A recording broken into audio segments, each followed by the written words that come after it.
말씀으로 우리는 새롭게 하소서라는 제목의 말씀 함께 나누겠는데요. 여러분, 스펙이라는 말을 우리는 자주 사용을 하죠. 스펙, 이게 뭔가요? 우리 사실은 학생들부터 이제는 이 스펙에 너무나 민감해지는 사회를 우리가 살아가고 있죠. 뭐 직장을 구하는 청년들에게는 말할 것도 없고요.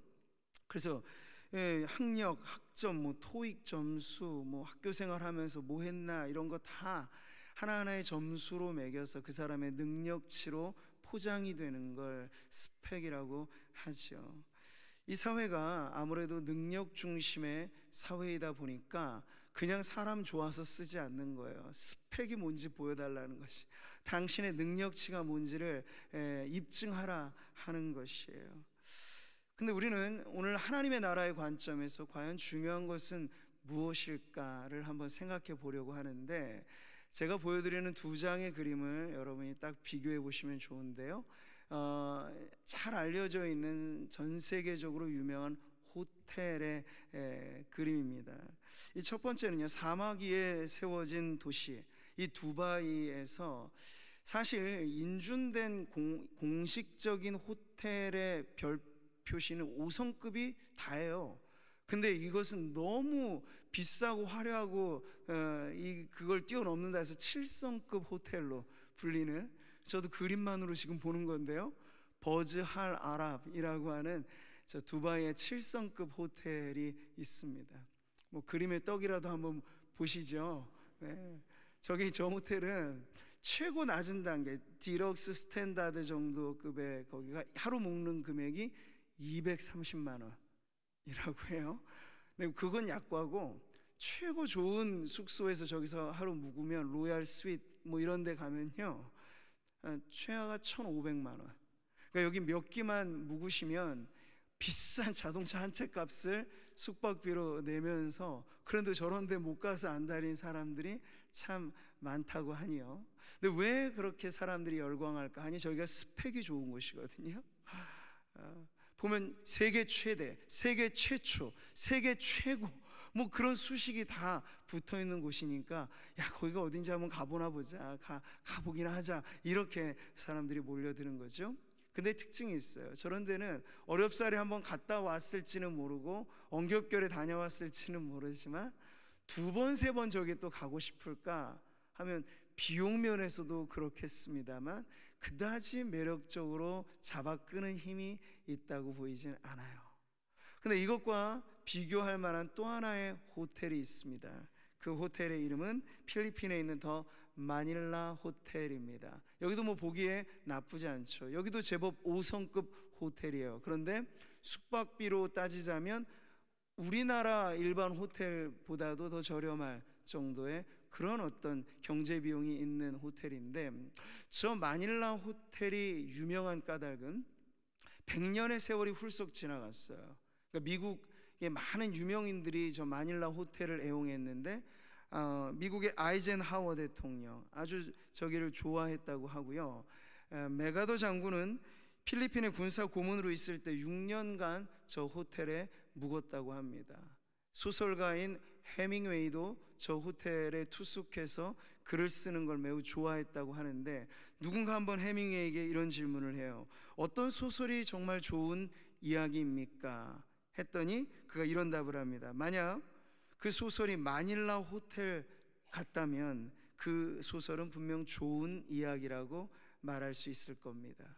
왜 이런 답을 했냐면, 바로 그가 또 많은 사람들이 겉보기에는 저 두바이의 7성급 호텔과 비교가 안 되겠습니다만 많은 사람들을 매력적으로 잡아 끄는 힘이 거기에 있기 때문에 그래요. 그게 뭐냐면 바로 스토리죠. 호텔이라고 하는 그 하나의 비생명체이지만 많은 사람들이 거기서 휴식과 여가와 재충전을 했던 그런 스토리가 쌓여 있는 곳이기 때문에 여전히 매력적인 힘이 있는 곳이라 해서 이렇게 비교가 되는 거죠. 여러분, 다시 오늘 우리가 살아가는 세상은 겉보기에는 어떤 곳을 더 선호할까요?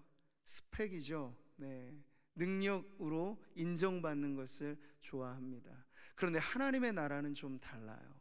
하나님의 나라에는요, 하나님이 귀하게 보시는 사람들은 능력치로 평가받는 사람들이 아닙니다. 제가 오전에도 설교할 때 말씀을 드렸는데 달란트는 다 달라요. 5달란트, 2달란트, 1달란트, 우리가 가지고 있는 재능도 다르고 물질 소유도 다르고 건강의 수치 다 다르죠. 근데 하나님께서 우리에게 눈여겨보시는 기준은 우리의 능력치가 아니고 우리가 예수 믿어 변화된, 그래서 인생의 이전과 이후가 확실히 뒤바뀐 스토리가 있는 사람이냐 아니냐, 그것을 하나님은 눈여겨보신다는 거예요.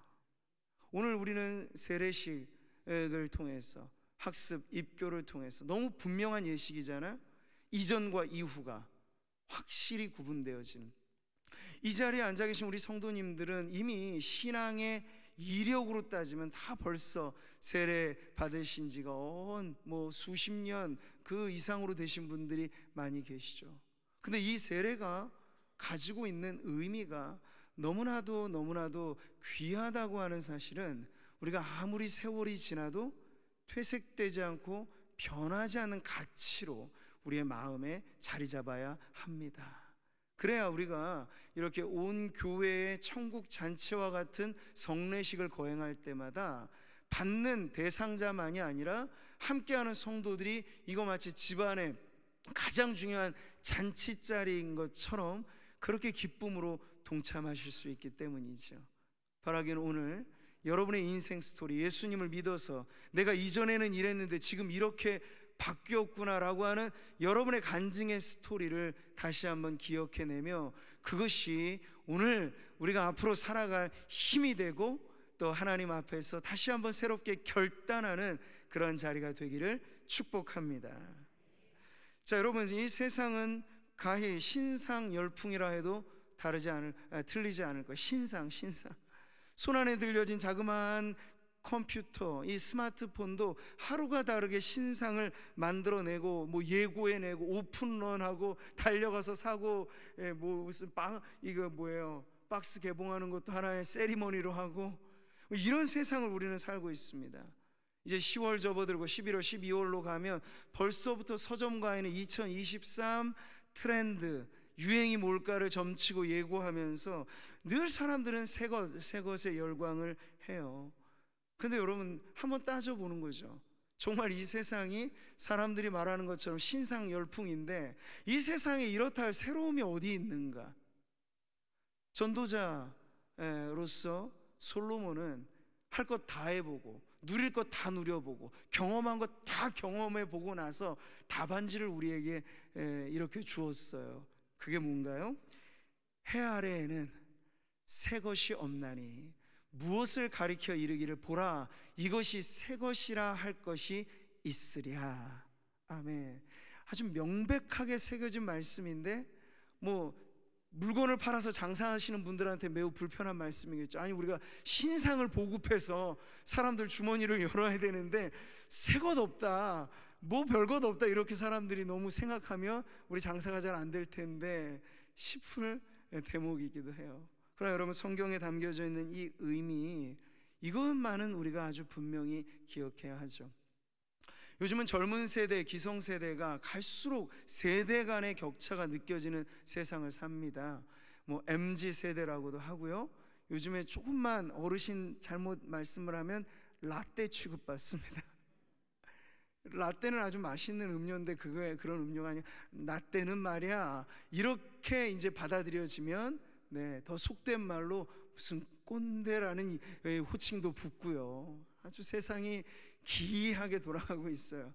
근데 그렇게 말하는 분들에게 저는 일러주고 싶어요. 그렇게 우리가 라떼 세대라고 말하는 그런 분들도 우리처럼 젊었을 때, 여러분처럼 학창시절에는 아주 새로운 세대였다는 사실을 알라는 얘기죠. 그 말인즉 지금 기성세대를 바라보면서 라떼야 막 이렇게 말하는 그대들도 10년, 20년 지나면 어느샌가 그 라떼 세대가 된다는 거예요. 해 아래 새 것은 없죠.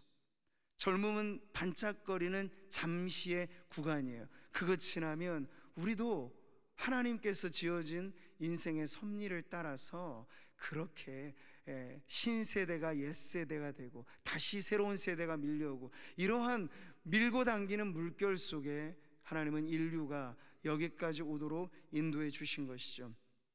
그러니까 우리는 이 세상에서 사실 진짜 신상을 볼 것 없다, 이렇게 알고 살아가는 가셔야 돼요. 여전히 우리는 뭐 제품을 팔고 사기도 하고 그렇게 합니다만, 진짜 신상은 따로 있다, 이걸 알아야 돼요. 그게 무엇일까요? 이 천국의 신상이죠. 천국의 신상이 무엇이냐? 성경이 이렇게 말씀으로 가르쳐 줍니다. 같이 보시죠. 그런즉 누구든지 그리스도 안에 있으면 새로운 피조물이라. 이전 것은 지나갔으니 보라 새 것이 되었도다. 아멘. 진짜 신상이 여기 있습니다. 그리스도 예수 안에 있는 나. 오늘 이 자리에 함께한 분들 중에 혹시 그리스도 예수님 밖에 계신 분이 계시다면 그분은 아직 신상이 되지는 못하신 분이에요. 그러나 내가 진정 세례받고 학습받고 뭐 하면서 나는 나의 신앙의 이력뿐만 아니라 지금도 여전히 나는 그리스도 예수 안에 있습니다 라고 하는 확실한 신앙의 고백이 여러분에게 있다면, 바로 그런 내가 이 세상에서 가장 새로운 신상의 인생이라 성경은 말씀하고 있습니다. 여러분, 이걸 믿으시기 바라요. 나이 불문, 건강의 상태 상관없이 단 하나의 조건은 내가 그리스도 예수 안에 있는가, 그것이 확실하다면 분명히 여기 계신 모든 분들이 확신하게 답하셔도 돼요. 저를 따라해 보시죠. 이 세상 가장 새로운 사람은 바로 나입니다. 이 세상에서 가장 새로운 사람은 바로 나입니다. 나예요, 나. 네. 연세 지긋하신 우리 공권사님부터 시작해서 여기 계신 모든 분들이 내가 진짜 새로운 존재입니다 라는 그런 신앙의 고백을 하면서 여러분의 삶을 살아가시기를 축복합니다. 문제는요, 이게 우리가 설교 시간에, 예배 시간에는 기억이 나는데 예배당 문만 벗어나면 까먹는 거예요. 영적인 기억 상실증이라고 할까요? 내가 신상이라고 하는 걸 자꾸만 까먹고 내가 마치 구제이냐, 내 인생이 마치 오래된 낡아버린 인생이냐, 그렇게 생각하는 거예요. 그게 아닌데 말이죠. 그래서 이런 것들을 잊고 살면 새롭고 날마다 새롭고 늘 새로워야 할 성도임에도 불구하고 자꾸 옛날 세상 버릇으로 돌아가게 되는 거예요. 왕년에 내가 한가닥 했는데 말이야, 이런 식으로 돌아가는 거, 이거 완전히 빡빡하는 거거든요. 예수님 안에 거하기 이전으로 돌아가게 되면 그건 큰일 나는 일인데, 까먹으니까 내가 지금 예수님 안에 있어야 새로운 천국의 신상이다 하는 걸 까먹으면 자꾸 옛날 버릇으로 가려고 하는 그런 습성이 아직 죄된 본성 안에 남아 있어서 이걸 자꾸 계속 붙잡아 매야 되는 거예요. 예배 시간에 다시 기억나. 아차 내가 지금 예수님 안에 새로운 피조물이지, 이전 것은 다 지나갔지, 내가 생각하는 옛날 내 추억, 내 습관, 이건 다 빛바랜 사진 속에 있는 것이지, 이렇게 여러분 다시 확인하면서 새로운 인생을 살라고 하는 것이 주님의 뜻인 줄 믿습니다. 성경의 말씀은 아주 단호해요. 보세요. 너희는 유혹의 욕심을 따라 썩어져가는 구습을 따르는 옛사람을 어떻게 하라고요? 벗어버리고, 아멘, 과감하게 벗어버리세요. 누더기와 같은 녹마, 옛날 녹마 입고 이렇게 구걸하며 살아갔던 사람들 우리 주변에 많이 있었죠. 그런데 여러분, 이미 우리에게 새 옷이 입혀졌는데 그 녹마의 추억을 되새기면서 나 오늘 녹마를, 이 헛 옷을 입고 살 거야, 어리석은 거잖아요. 그럴 이유가 없는데 말이죠. 썩어져가는 구습을 쫓는 옛사람은 과감하게 벗어버리셔야 돼요. 그럼 그 맨몸 가지고 살라는 얘기일까요? 아니죠. 그 다음에 나오는 구절이 이것이에요. 오직 너희의 심령이 새롭게 되어 하나님을 따라 의와 진리의 거룩함으로 지으심을 받은 새 사람을 입으라. 아멘. 날마다 여러분 주 안에서 새로워진 나, 거룩과 의와 진리, 이것으로 여러분 새로운 옷을 입듯 그렇게 살아가는 성도들이 진짜 신상, 천국 신상, 아주 새로워진 인생인 줄 믿습니다. 우리는 하나님의 나라가 이미 이루어지고 아직 완성을 향하여 나아가고 있는 그 긴장관계 속에 살고 있기 때문에 우리의 새로움도 이 구도 속에 있어요. 이미 나는 새로워졌습니다 라고 하는 가슴 벅찬 이 감격, 이 선언은 지금 당장 하셔도 돼요. 근데 우리에게 아직 남아있는 게 있어요. 적어도 우리는 육체의 부활은 아직 남아있는 소망이지요. 그리고 우리 안에 나는 잘 살아보고 싶은데도 여전히 이 세상을 사는 동안 우리 안에 찢기와 같이 남아있는 죄의 잔재들, 그래서 날마다 우리도 회개할 수밖에 없고 날마다 더 그리스도 예수를 의지할 수밖에 없게 하는 이 죄성이 남아있는 것은 아직 우리가 더 새로워져야 할 게 남아있다는 것을 가르쳐 줍니다. 그러므로 우리는 이미와 아직 사이의 이 긴장을 가지고 이미 새로워진 내 인생, 앞으로 더 새로워질 것을 소망하면서, 우리는 아무리 성도로 이미 거듭나면 아무리 밑바닥으로 내려가도 그 자리도 여러분이 이미 변화된 새로운 피조물이라고 하는 걸 꼭 기억하시기를 바랍니다.